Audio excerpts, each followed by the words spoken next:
Welcome to AI Driven, a podcast about using AI for business. AI Driven is produced and hosted by Cognistx, an AI company based in Pittsburgh with offices in the US, Latin America, and Asia.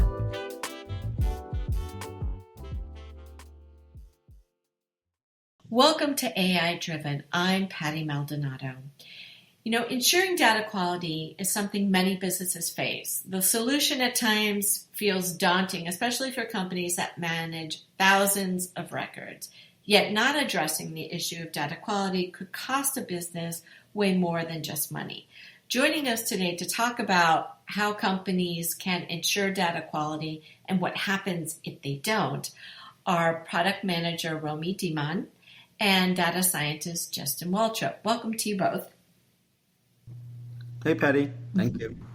Hi, Patty. Okay, Justin, start us off. Tell us about the importance of maintaining data quality for a company. Why is that so critical?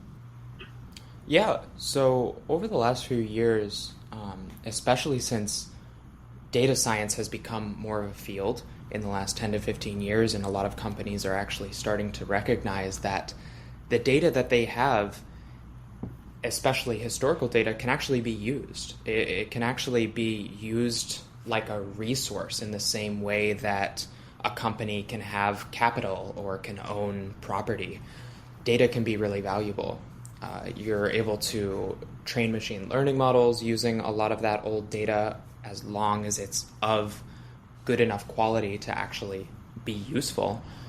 And not to mention that just having good quality for a company can be really important to allow business executives to make decisions that are actually informed and will actually help them to make the right choices down the line and actually get more money. That's great. That's great. And I know, Romy, you've written a blog for Cognistx on data quality and on something called the 1-10-100 rule. Can you explain the 1-10-100 rule for us? Yeah, absolutely. So the 1-10-100 rule is basically a concept in the field of data quality management that suggests the cost of addressing a data quality issue increases as the issue moves through different stages of data lifecycle. So the number 1 in 1-10-100 rule represents the $1 cost per data quality issue identification. And this is the cost incurred at the point of entry, which is when the data is first captured. And if this issue is not caught at the point of entry and it makes into downstream systems, it will cost $10 to a company to clean and correct that one data issue.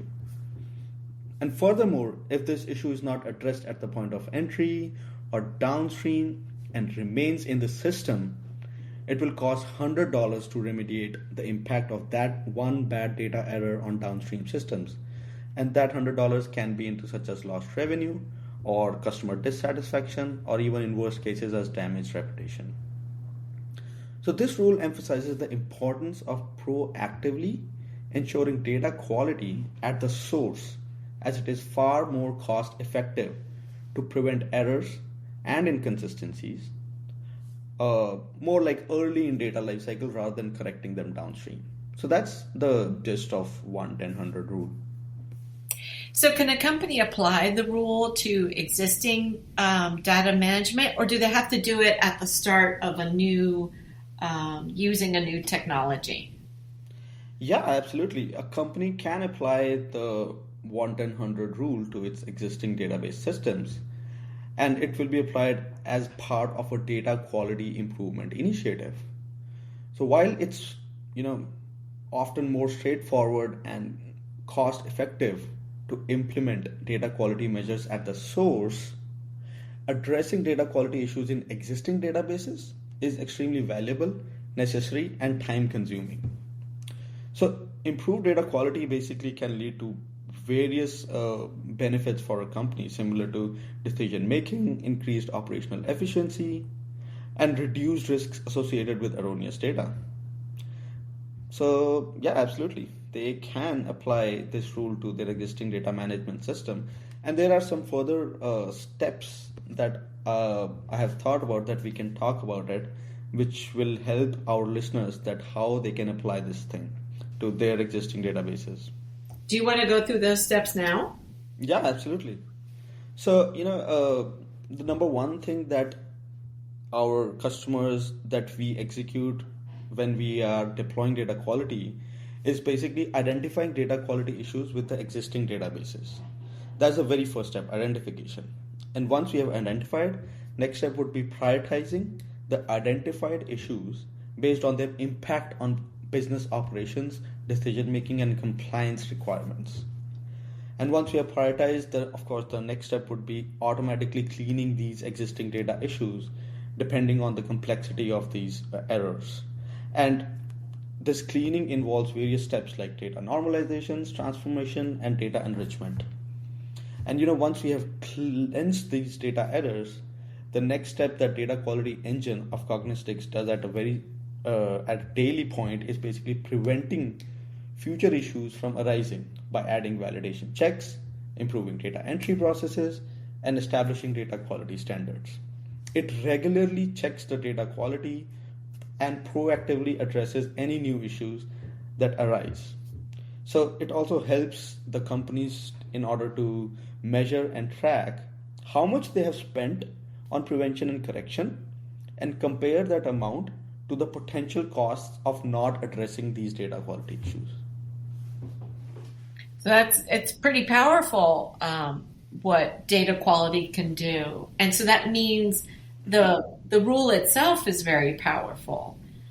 Can you tell us how much a company can save by investing in proactive data quality management? So before that, I would like to talk about, Patty, if it's fine, that why this 1-10-100 rule is so compelling. Oh, okay, sure. Yeah. So, the number one reason is that this rule is so quantifiable and it can illustrate a lot of cost. So the rule quantifies the potential costs associated with data quality issues at different stages, as we talked earlier. So by providing the cost estimates of 1-10-100, it vividly illustrates how addressing data quality issues early can result in significant cost savings compared to addressing them at downstream. It also emphasizes prevention of data quality issues at the source. Another reason why this rule is important is cost awareness. It basically raises awareness about the potential financial implications of poor data quality. And this awareness can be a catalyst for organizations to invest in data quality improvement initiatives. And another reason why this rule makes a lot of sense in data quality world is because of its cross-functional relevance.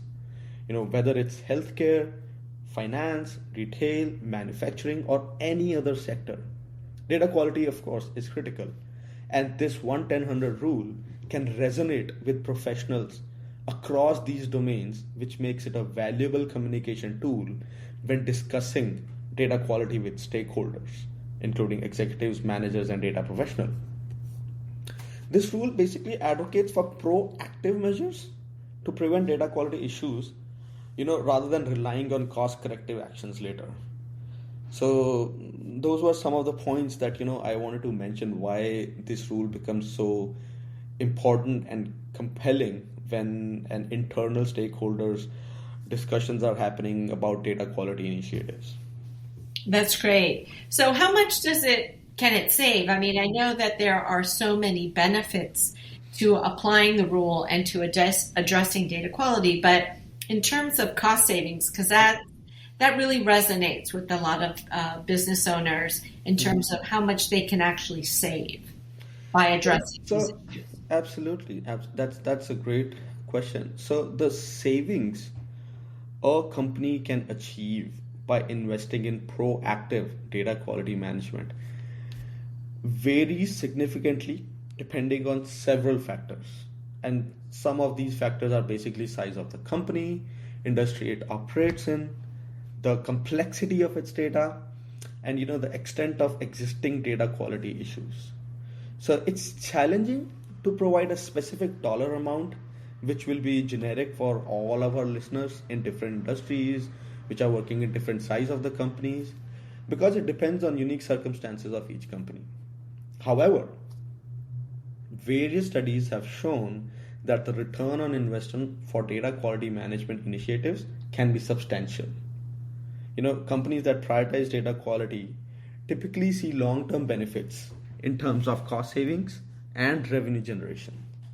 And there are some of activities the companies can do. So for example, to assess the potential savings, a company should conduct a cost benefit analysis that takes into account its specific data quality challenges, objectives, current data quality situation, how diverse the data is, different types of data that they have. And this analysis can actually help quantify the expected return of investment. So how does AI figure in all this? Justin, if you could maybe address that element specifically, how does Cognistx apply AI to the process of ensuring data quality and to its data quality engine? Yeah, absolutely. So, one of the benefits of a data quality engine that I would like to highlight over here is enhanced operational efficiency. So clean and accurate data can streamline various business processes. So for example, creating delivery routes, which is like a major problem these days in various industries, and AI ML algorithms running on high quality data can analyze historical delivery data, real-time traffic information, weather conditions, and various other specific domain related factors to determine the most efficient delivery route. We at Cognistx have developed AI/ML powered optimized routing feature that provides our customers with the highly optimized routes, saving hours and hours of delivery coordinators, fleet managers, which they spend every day in creating and adjusting these routes manually. So that would be one of the capabilities where AI/ML at quality data can help, and what is the feature that we have developed. Another thing that I wanted to talk about was more related to resource optimization, and which will be more relevant for our listeners from manufacturing industry. So companies with better data quality are often more agile and competitive. That is like one of the powerful capabilities that data quality engine provides for these companies. They can respond quickly to market changes, identify new opportunities, and adapt strategies based on reliable and quality data. And so that our customers can use the power of that quality data, there is another feature that we have developed of data quality engine at Cognistx, which is optimizing raw materials. So this particular feature has the capability to clean the domain specific data and then apply our ML models, creating various simulations to generate the required final product. So this prevents our customers from physically producing product prototypes, which costs a lot of money, human hours, raw materials, machinery costs. So our customers and our potential customers, they will not have to physically produce these product prototypes when they're experimenting with the changing market needs and paints or chemicals and all of these new product prototypes. They will not have to build these product prototypes physically. We can run simulations using our ML models, and they can use our dashboard of data quality engine and change the raw material compositions. They can change the temperature, the atmospheric pressure at what everything is running, which is basically all the inputs. And then they can see, after running various simulations, what is the expected output. So in this way, we are saving a lot of cost for our customers. It sounds very nimble, and it appears that using AI is a much more efficient method of addressing the issue of data quality. Yes, absolutely. We are very excited about our new features at Data Quality Engine, and we are looking forward to deploy it to more and more customers.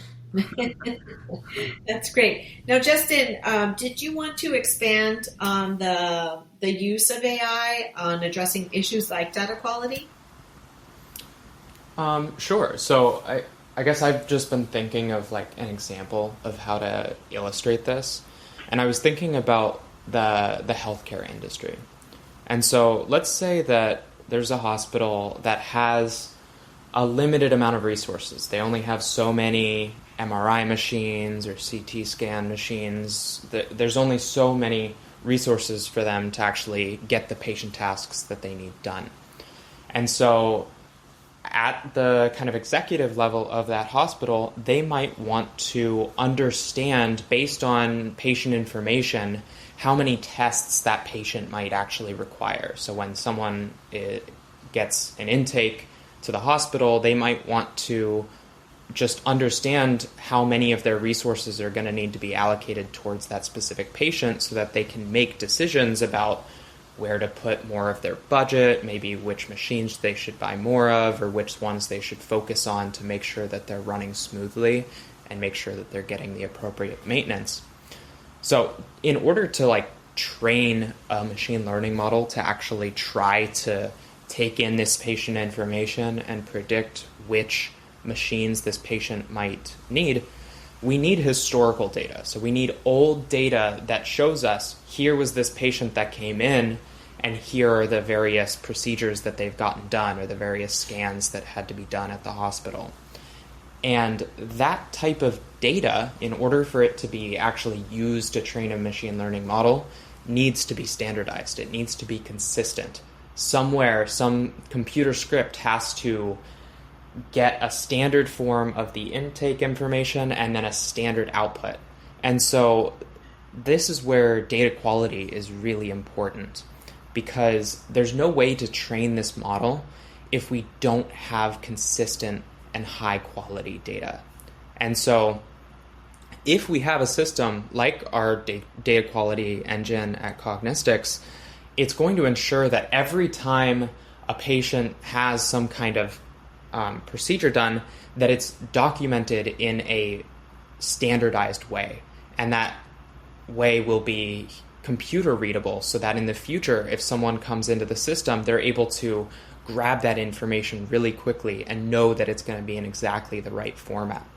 And so whenever you are trying to build this model, instead of having to spend hundreds and hundreds of hours poring over all of these old patient records and trying to, in hindsight, standardize all of this information and see, oh, did the nurse write it down this way, or did they scribble it in the margins, or did they write it down as CT scan or just CT?